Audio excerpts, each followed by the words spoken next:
할렐루야. 네, 오늘도 주님의 전에 나아오신 여러분들을 주님의 이름으로 환영하고 축복합니다. 예전에 개그 콘서트에서 했던 코너 중에 핵존심이라는 코너가 있었습니다. 이 코너는요, 남자들의 쓸데없는 자존심을 이제 보여주는 개그 코너였는데요. 이 코너의 핵심은 이제 소위 자존심 부리는 남자들의 문제점을 꼬집는 겁니다. 자기 앞에 닥친 문제를 전혀 문제가 아닌 것처럼 행동하려다가 쓸데없는 짓을 하는 것에서 웃음을 자아내는 그런 프로그램이었는데요. 예를 들면 이런 겁니다. 한 남자가 여자 앞에서 길을 가다가 넘어졌을 때 자존심이 없거나 약하면 그냥 창피해하면서 도망가지만, 자존심의 수준이 높으면 높을수록 자기가 잘못한 것이 아니라 마치 길거리에 돌멩이가 잘못했던 것 마냥, 아니면 길바닥이 잘못한 것 마냥 이렇게 그런 식으로 화를 내면서 자신의 자존심을 드높이려는 그런 개그를 이제 추가하게 되는 겁니다. 그러다가 맨 마지막에는요, 자존심으로 똘똘 뭉친 사람, 소위 핵존심을 가진 사람의 경우에는 넘어진 뒤에 죽은 척하는 거예요. 일어나지 않는 겁니다. 나 죽었다 이거죠. 그러니까 사람들한테 빨리 가라는 거예요. 그러다가 사람들이 자기 주변에 없어지면 그제서야 슬그머니 일어나서 갈 길을 가는 그런 식으로 반응을 하는 개그 코너가 핵존심이었습니다. 이렇게 개그 프로그램에서 남자들의 자존심을 다룰 만큼 남자들은 종종 쓸데없는 자존심 싸움을 할 때가 있는 것 같습니다. 그런데 사실 남자든 여자든 일상에서 경험하게 되는 이 자존심 싸움이요, 그다지 큰 문제가 되지는 않습니다. 그런데 신앙생활을 하는 가운데에서 이런 잘못된 자존심 싸움을 하기 시작하면요, 스스로 해결할 수 없는 커다란 문제가 생겨나게 됩니다. 오늘 말씀에 이스라엘 백성들과 아론, 특히 아론이 이런 자존심 싸움 때문에 큰 일을 저지르고 말았는데요. 지금부터 말씀을 통해서 신앙에서의 우리의 잘못된 자존심 싸움을 돌아보고 그리스도인으로서 지켜야 할 자존심이 무엇인지 깨닫고 그 자존심을 온전히 지켜내기로 결단할 수 있는 그런 시간이 되었으면 좋겠습니다. 먼저 말씀의 배경을 좀 살펴보도록 하겠습니다. 오늘 본문은요, 하나님께서 이스라엘과 언약을 세우기 위해 모세를 시내산으로 부르시는 것부터 시작이 됩니다. 그리고 하나님께서는 모세에게 이스라엘 백성들이 지켜야 할 수많은 이제 율법들을 말씀해 주시게 되죠. 그리고 모세는 하나님께로부터 십계명이 적힌 돌로 이제 만든 그 증거판을 이제 받게 됩니다. 자, 그런데 이 증거판을 받기 위해서 시내산에 올라갔던 그 시간, 40일이라고 하는 시간이 너무나도 길었던 것 같습니다. 모세가 떠난 뒤에 남겨진 이스라엘 백성들은요, 아무런 소식이 없는 것에 대해서 불안해하기 시작하는 겁니다. 모세가 살았는지 죽었는지 어떻게 되었는지 알 길이 없으니까 그들의 이제 역할을 대신하고 있었던 아론을 찾아가서 신을 만들어 주세요라는 요청을 하기에 이르게 되는 거죠. 그런데 그 요청이 너무나도 거셌던 것 같습니다. 아론은요, 백성들에게 금고리를 가져오라고 말했고 그것을 가지고 송아지 형상으로 된 우상을 만들게 됐죠. 자, 이 우상이 만들어지니까 사람들이 갑자기 이렇게 얘기하기 시작합니다. 우리 다 함께 출애굽기 32장 4절 하반절의 말씀을 우리가 함께 읽어보도록 하겠습니다. 함께 읽어보겠습니다. 시작. 이스라엘아, 이는 너희를 애굽 땅에서 인도하여 낸 너희의 신이로다. 아멘. 이스라엘 백성들은요, 이렇게 외치면서 송아지 옆에 제단을 쌓고 예배하기 시작하는 겁니다. 축제를 벌이기 시작했어요. 이 모든 것을 하나님께서 보셨거든요. 그래서 속히 모세를 이스라엘 진영으로 다시 내려보내십니다. 하나님께서 이렇게 긴급하게 반응하신 이유가 무엇일까? 우상 숭배의 죄는 가볍게 여길 죄가 아니었기 때문입니다. 하나님께서 모세를 통해 주셨던 그 십계명에도 우상 숭배의 죄를 기록하고 있습니다. 출애굽기 20장 4절의 말씀, 20장 4절의 말씀 우리 다시 함께 읽어보도록 하겠습니다. 시작. 너를 위하여 새긴 우상을 만들지 말고 또 위로 하늘에 있는 것이나 아래로 땅에 있는 것이나 땅 아래 물속에 있는 것에 어떤 형상도 만들지 말며. 아멘. 자, 그런데 특히 이 계명을 어기는 것이 중죄라고 하는 이유가 있는데요. 단순히 이 계명이 맨 앞에 등장하는 너는 나 외에 다른 신을 내게 두지 말라라고 하는 이 첫 계명만 이어지기 때문이 아닙니다. 첫 계명과만 연결이 되기 때문이 아닙니다. 십계명 중에 하나님께서 중요하다고 여기시는 계명에는요, 항상 부연 설명이 더해지게 되는데요. 우상 숭배 금지에 관한 계명에는요, 안식일에 대한 계명과 같이 부연 설명이 더해졌습니다. 이어지는 5절을 제가 읽어드릴게요. 그것들에게 절하지 말며 그것들을 섬기지 말라. 나 내 하나님 여호와는 질투하는 하나님인즉 나를 미워하는 자의 죄를 갚되 아버지로부터 아들에게로 3, 4대까지 이르게 하거니와. 이렇게 기록하고 있습니다. 우상 숭배를 하지 않아야 되는 이유와 이것을 어겼을 때에 대한 벌까지도 상세하게 기록하고 있을 만큼 하나님께서는 십계명을 통해 우상 숭배의 문제를 아주 무겁게 다루고 있으셨습니다. 이런 문제 속에서 돌아온 모세가 어떻게 그들이 큰 죄를 짓게 된 것인지 이제 자기의 형 아론을 추궁하기 시작하는 겁니다. 어떻게 된 거야, 형? 사실 아론은 좀 억울했어요. 우상을 만들게 된 가장 큰 원인은 이스라엘 백성들의 강력한 요구 때문이었던 거죠.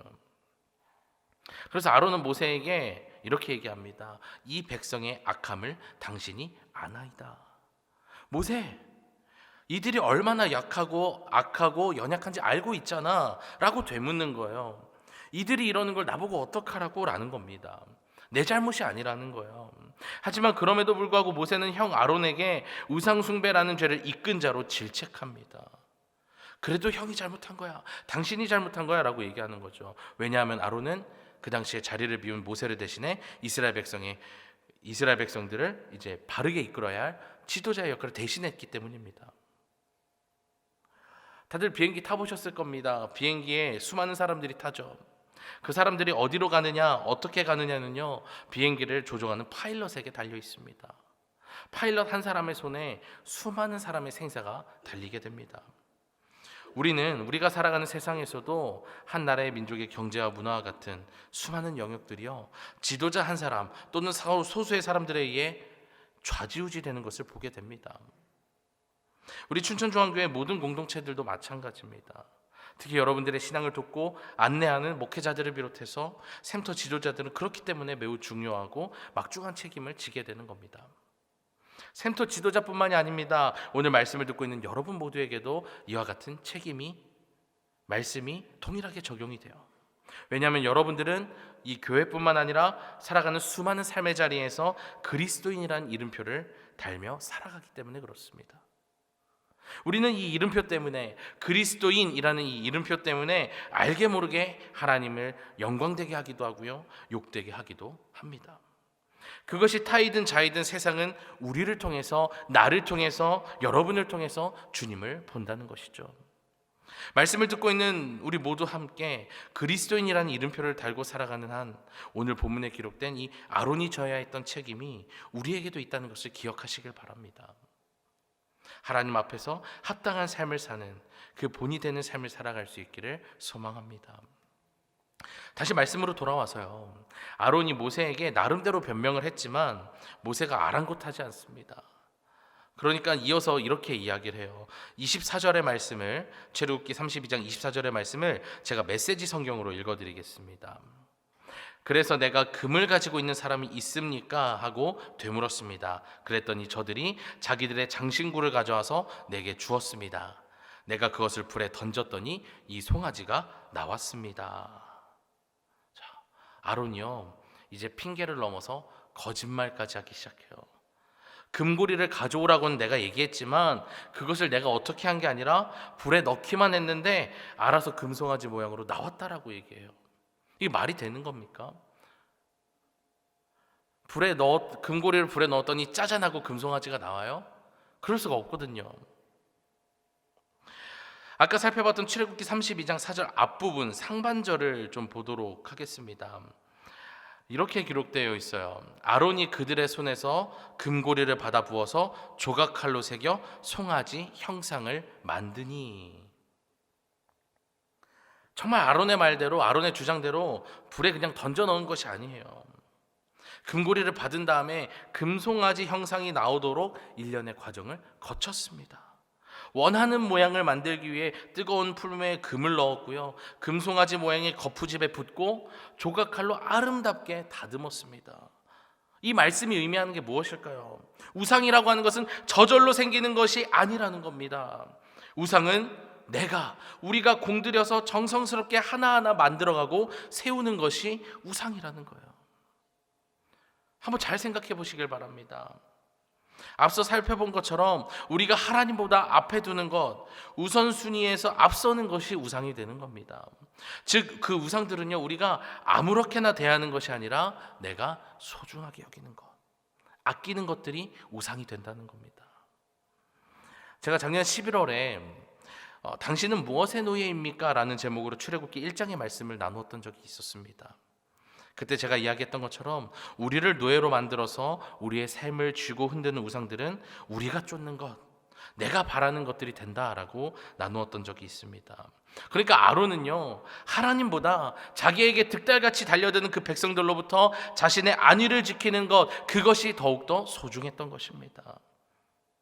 하지만 아론은 그러한 자신의 진짜 마음을, 진짜 그 검은 속내를 마주하자 그런 자신을 인정하고 싶지 않았던 겁니다.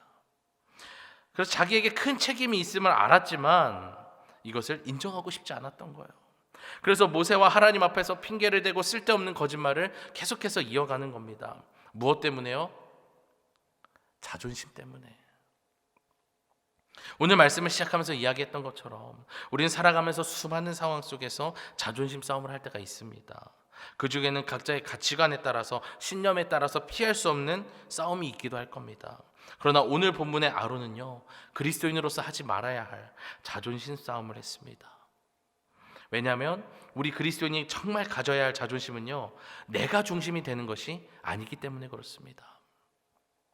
우리는 사도행전 7장에 등장하는 스데반 집사의 이야기에서 우리가 가져야 할 그리스도인의 자존심이 무엇인지를 엿볼 수가 있는데, 사도행전 7장 55절의 말씀을 우리가 함께 읽어보도록 하겠습니다. 시작. 스데반이 성령 충만하여 하늘을 우러러 주목하여 하나님의 영광과 및 예수께서 하나님 우편에 서신 것을 보고. 아멘. 자, 이 말씀을 보면 스데반이 하늘을 우러러 주목하여 하나님과의 영광과 함께 하나님 우편에 서신 예수님을 보았다라고 기록하고 있습니다. 보통 우리가 사도신경에 보면요, 하늘에 오르신 예수님은 하나님 보좌 우편에 어떻게 계십니까? 앉아 계세요. 그렇죠, 앉아 계시죠. 그런데 이 말씀에 기록된 예수님은요, 하나님 보좌 우편에 서 계십니다. 앉아 계셔서 허리가 아파서 서 계셨을까요?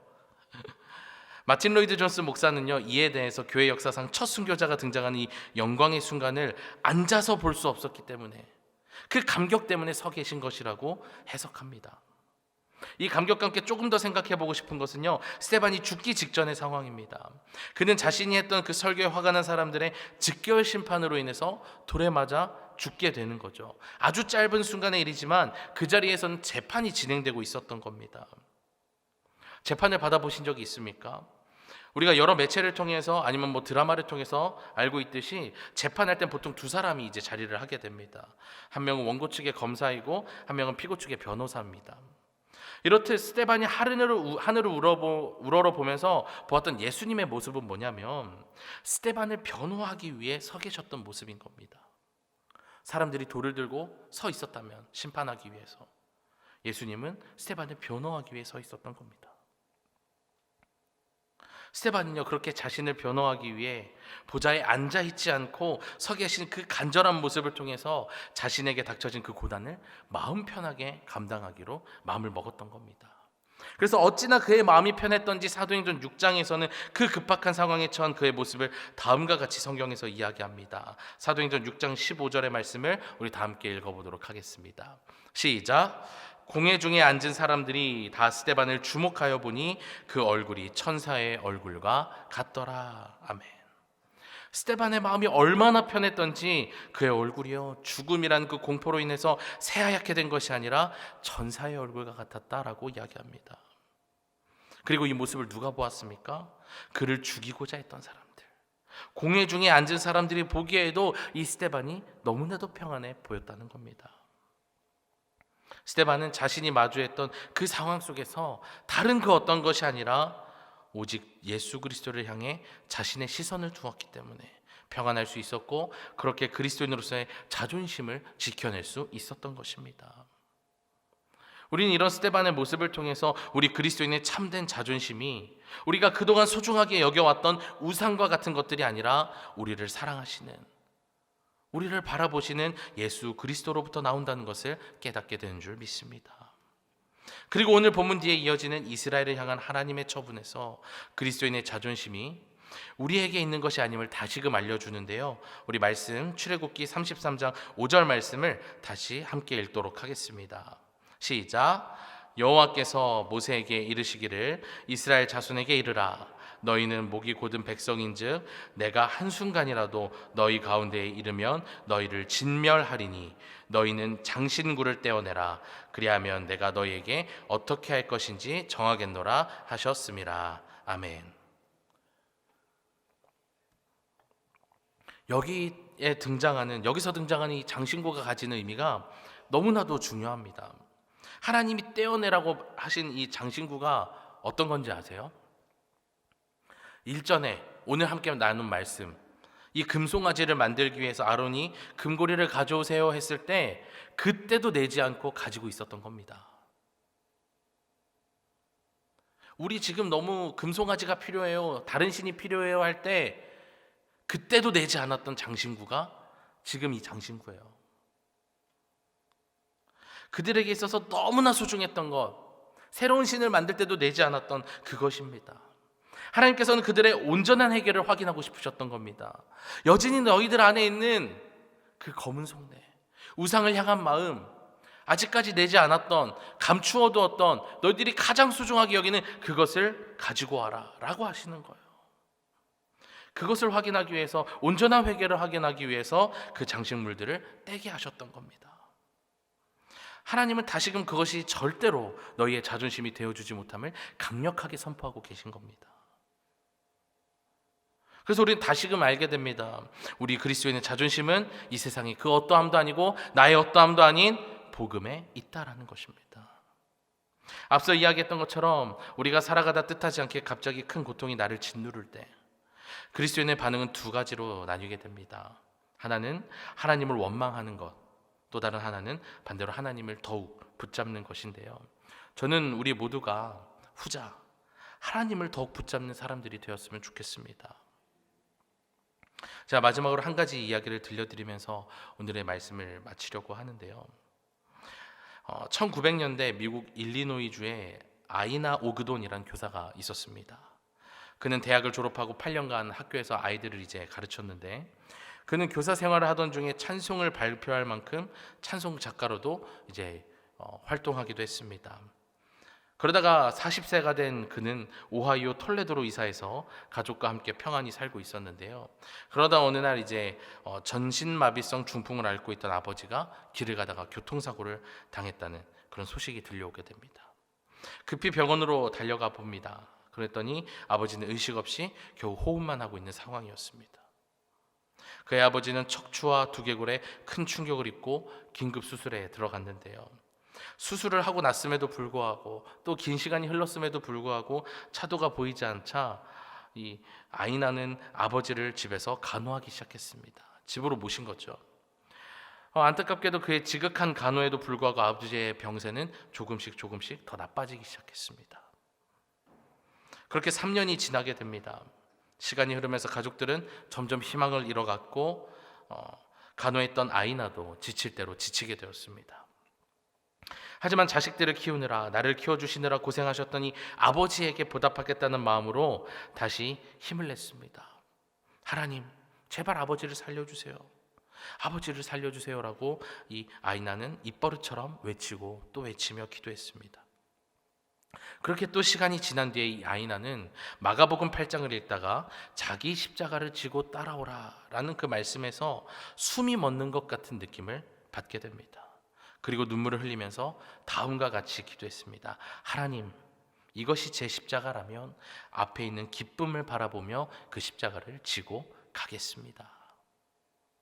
이렇게 아이나는 말씀을 통해서 슬픔이 위로로 바뀐 심정을 종이에 적어내려갔고 그 찬양이 오늘 우리가 예배를 시작하며 함께 부른 찬송가 458장 너희 마음에 슬픔이 가득할 때, 그 찬양의 가사입니다. 우리 찬양 가사를 다시 한번 좀 읽어봤으면 좋겠는데요. 천천히 우리 함께 읽어보도록 하겠습니다. 시작. 너희 마음에 슬픔이 가득할 때 주가 위로해 주시리라. 아침 해같이 빛나는 마음으로 너 십자가 지고 가라. 네, 다음이요. 참 기쁜 마음으로 십자가 지고 가라.